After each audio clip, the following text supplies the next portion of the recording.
Yo, what's up guys? It's Noah here. And in today's video, going to be talking through a couple of my favorite plays on Prizepicks for today's slate for Wednesday, April the 27th.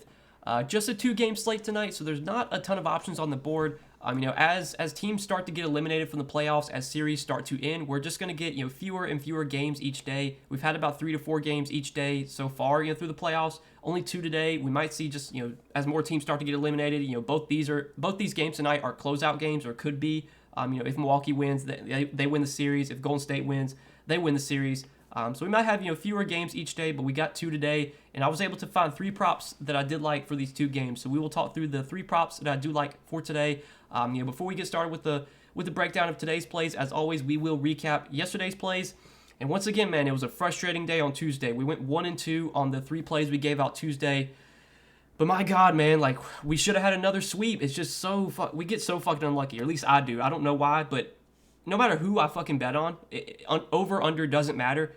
Just something's going to go bad. So Triple J's rebounds, I liked over 6.5 rebounds for Jaren Jackson Jr.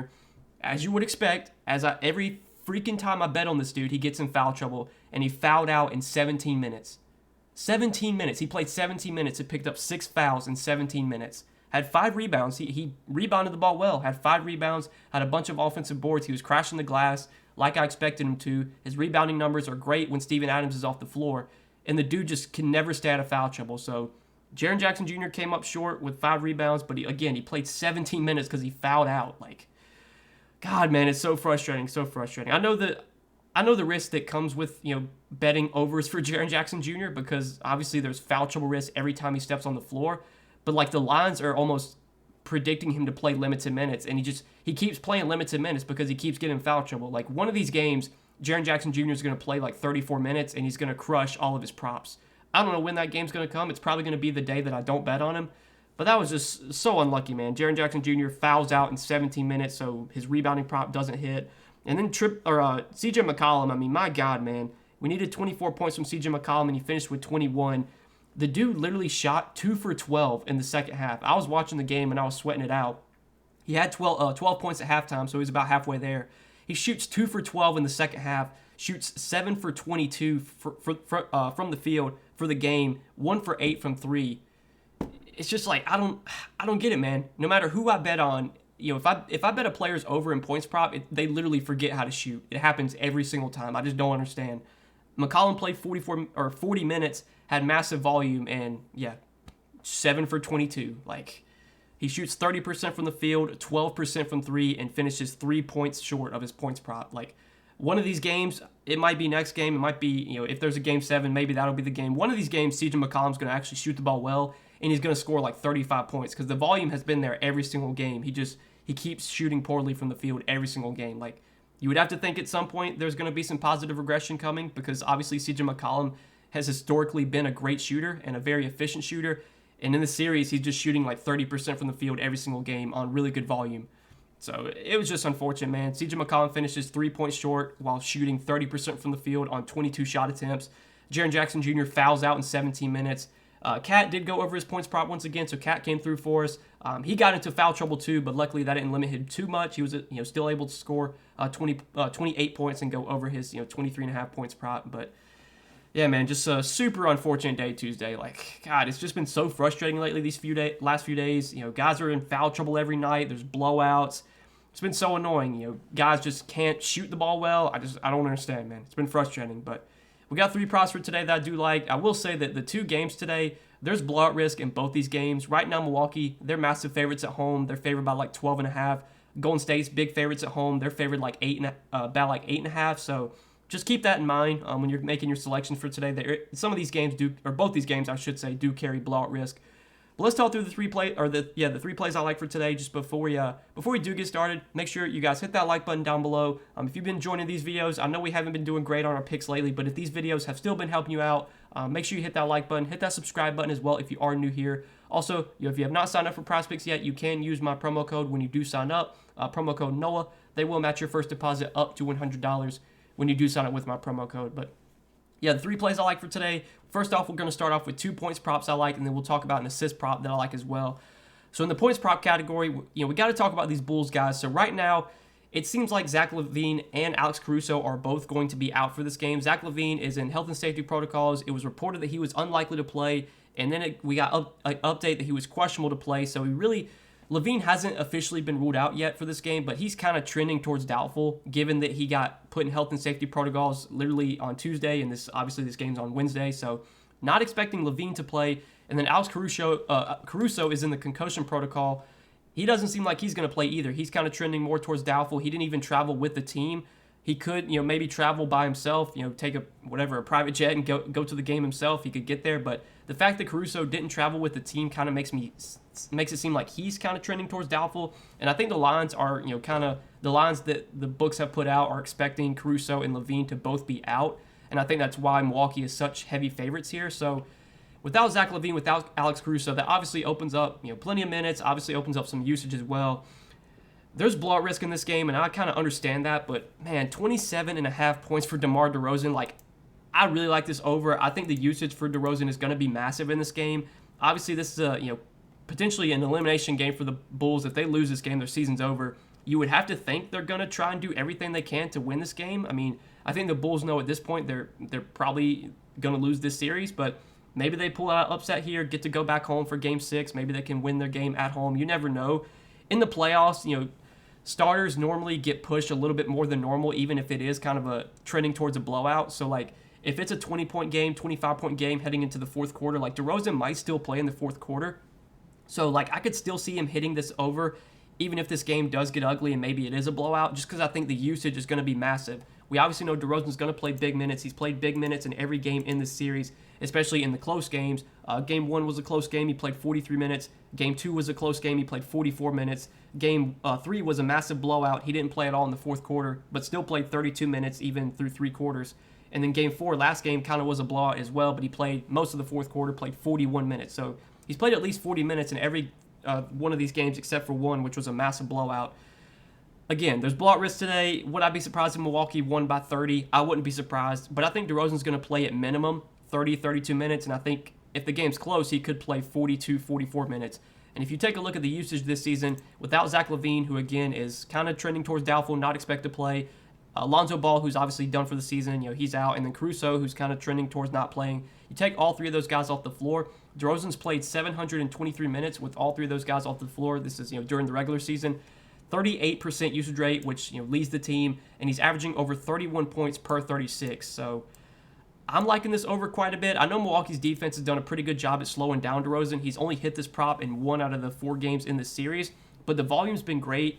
Game 3, he only took 9 shots, but Game 4, he took 20 shots. Game 2, when he went off, he had 41 points that game. He took 31 shots. In Game 1, he shot the ball 25 times. He might be inefficient and might only shoot the ball 30% from the field, but he also might take 30 shots. So even if he shoots 30% from the field, the volume might get him there alone, just because I think he's going to have to chuck. He's their best chance of keeping this game close, him and Vooch most likely. And you can actually take a look at the games that DeRozan has played this season without Zach LaVine. He's played a decent amount of games this season without LaVine. He's gone over his points prop 27.5, and it looks like 1, 2, 3, 4, 5, 6, 7, 8, 9, 10. So 10 out of 14 games this season without Zach LaVine. That was during the regular season. DeRozan went over, scored 28 points or more. In the 4 games he didn't score 28 points or more, he scored 26, 25, 24, and 23. So I think DeRozan's going to have to score the ball. He might get double teamed. He might get triple teamed, which I guess is a little bit of a worry. I think Milwaukee will kind of throw every possible defensive coverage at DeRozan. I still expect him to shoot the ball a ton. He might be super inefficient, but the volume's going to be there. The minutes should be there if it's a close game, and I think this line is a little bit too low. This line actually was at 28.5, and before I started recording, it went down to 27.5, which made me want to take it over even more. All the sports books I look at, especially DraftKings Sportsbook, they have it at 28.5 still, and there's more money coming in on the over. So I like this one a lot. 27.5 over, 27.5 points for DeRozan. I will say that since LaVine and Caruso have not officially been ruled out yet, if you want to wait to put this bet in, you can. I don't think this line really changes much at all. So if you want to wait till we get official word that they're out to place the bet or to put your entry in, I think that's totally fine. I'll probably still put it in just because, if I'm giving it out to the public, I'm just going to play it regardless. But for those of you that are watching the video, if you want to wait till it gets, till we get official word they're out, and put the bet in then, that's fine. Because if we do get word they're playing, obviously I wouldn't like these picks as much, but for right now, I just kind of have to assume that, Caruso and LaVine are not playing, given all the reports that we got. But yeah, that's the first pick I like, and then the other prop I like for the Bulls is going to be Patrick Williams, over 10.5 points for Patrick Williams. Now, so far in this series, Patrick Williams has not really been much of a, he's not really done much. I mean, he's played in the 4 games he's played in the series, he's only gone over this points prop once, and that was last game when he scored 20 points. But his minutes have been trending up. We have seen him play over 30 minutes now in 3 straight games. Game 1 in this series, he only played 23 minutes, but Game 2, 32 minutes. Game 3 in the blowout, played 30 minutes, and then last game he played 33 minutes. So the minutes are starting to trend up for Patrick Williams, and his usage is actually really good when you take LaVine, Ball, and Caruso off the floor. Now, it is a very small sample size. He only played 63 minutes in the regular season with those guys off the floor. But if you actually look at the usage differential, so obviously DeRozan gets a massive bump in usage, 5.6%. Patrick Williams, 6.7% bump in usage without LaVine, Caruso, and Lonzo Ball. So Patrick Williams gets a big bump in usage. Per 36 wise, he's averaging over 17 points per 36 with all those guys off the floor. I think Patrick Williams is going to have to play good minutes here. Obviously, LaVine and Caruso being out, assuming they are out, opens up probably 70 minutes that kind of have to be filled. I think you'll see Io play a lot. I think you'll see Kobe White play a lot. You'll probably see a few more minutes for guys like Derek Jones. Maybe Troy Brown gets some minutes. But I think Patrick Williams plays at least 28, 30 minutes. And one thing worth noting is we actually have seen the Bulls play Patrick Williams in blowouts. So this is kind of a pick that I do like regardless of if the game gets ugly. If it is a massive blowout, maybe DeRozan doesn't get there if he doesn't play in the fourth quarter. But we've seen, even when the Bulls are, down 30, they'll play Patrick Williams even in blowouts. I mean, he's one of their younger guys. They seem fine playing him, regardless of game script. So I think Patrick Williams' minutes are pretty safe here. And obviously, if the game's close, he should get pretty big minutes. I think even if it's a blowout, he probably plays 30 minutes. He's going to have to score. I mean, somebody's going to have to put the ball in the basket without LaVine and Caruso. I expect DeRozan to take a lot of shots. I think Vooch is going to be heavily involved. But I think guys like Patrick Williams, Io, Kobe White are going to have to do something as well. And I like Patrick Williams' chances of scoring 11 points. I mean, in the minutes he's played, in this series, he's not, seeing great usage, but you have to, remember that, Zach LaVine and Caruso both played in all these games. But last game, 13 shots for Patrick Williams. The game where he scored 10 points, he took 9 shots, was 0 for 2 from 3. If the Bulls throw a lot of double teams at DeRozan, that could open up some open looks for some of these other guys like a Patrick Williams. And given the big bump in usage that he's seen without LaVine, Caruso, and Lonzo Ball, I like this one a lot. Over 10.5 points for Patrick Williams. That's the second pick that I'm on for today that I do like quite a bit. And then the third and final pick, again, it's an assist prop. I'm taking over 7.5 assists for Draymond Green. This is a number that he has gone over in 2 out of the 4 games in this series. Had 9 assists in Game 1, only 6 assists in Game 2. But worth noting that the Game 2 was a blowout. Game 3, he had 10 assists, and in the last game, he only had 6 assists. One thing that I like to see is that Draymond Green's getting plenty of potential. So far in the playoffs, through these 4 games, he's got the 4th most potential assists in the playoffs, only behind Chris Paul, John Morant, and Giannis. And he's right behind Giannis, Draymond averaging 14.5 potential assists in these 4 games, and he's averaging just close to 8 assists, over this 4-game stretch. But you look at the assist rate for Draymond. Obviously, he's a guy that can facilitate, and he does lead the team with a 32.6% assist percentage this season. And we know Draymond's going to have a ton of great shooters around him. Steph Curry, Jordan Poole, Klay Thompson, even Wiggins. These guys can all knock down shots. So even if Draymond's not getting a ton of potentials, 14.5 potentials, that's about what you would expect for a guy with a 7.5 assist prop. Draymond might only get 11, 12, 13 potential assists today, but he's playing with such efficient shooters that a lot of those potential assists could get converted into actual assists. A lot of times you'll see guys like I know DeRozan's had some games this year, especially in the playoffs, where he's had a lot of potentials but doesn't get many assists because his teammates just can't hit shots. Vooch is just missing wide open threes. All his teammates are missing wide open shots. Well, Draymond Green's playing with some of the greatest shooters, in the game. Steph Curry, even Jordan Poole's been incredible shooting the ball this year. Klay Thompson, we know, is a knockdown 3-point shooter. So Draymond's going to get plenty of opportunity. If you watch these, Warriors games, Steph brings the ball up the floor, he gives it to Draymond, and then everyone just starts running around, and Draymond just kind of finds whoever's open. So I like Draymond's chances of getting 8 assists here. He's going to be playing a lot of minutes with Steph, with Poole, with Klay. Steph's not on a minutes limit anymore, so Steph should get 35, 36 minutes, and those minutes that Draymond gets to play with Steph, he should just be getting a ton of assists then, because obviously we know Steph is a great shooter, and a lot of those potential assists that Draymond's going to get, they're probably going to get converted because he's playing with some really high efficient shooters. So I like this one a lot. Over 7.5 assists for Draymond Green.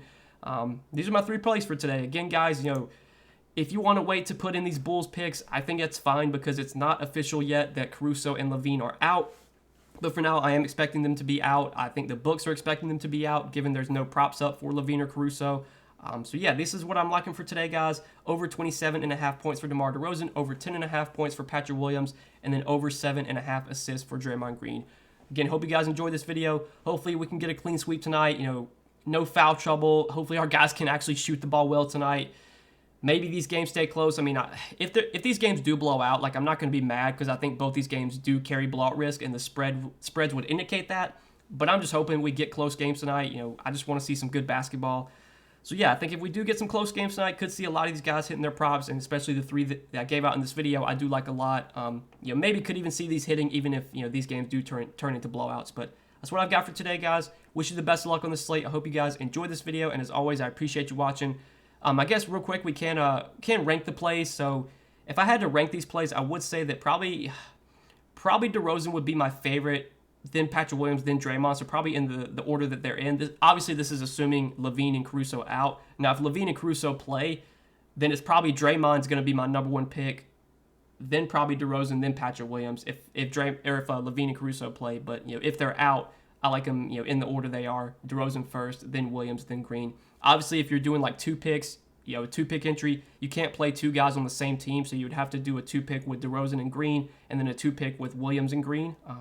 But yeah, I'm going to play a 3-pick with all 3 of these plays. I'll probably have more plays posted throughout the day. I will share those over on Patreon. So if you guys have been enjoying these YouTube videos, if they've been helping you out, you want to get some more plays from me, I do provide those over on Patreon. You can check that out. Link down below in the description if you are interested. But that's what I've got for today, guys. Wish you the best of luck on this slate, and hopefully we can win some money tonight. Hopefully we can get some good games, some close games, and hopefully our guys can go over their props or under their props if you're betting some unders. But that's what I've got for today, guys. Wish you the best of luck, and we will see you in the next video.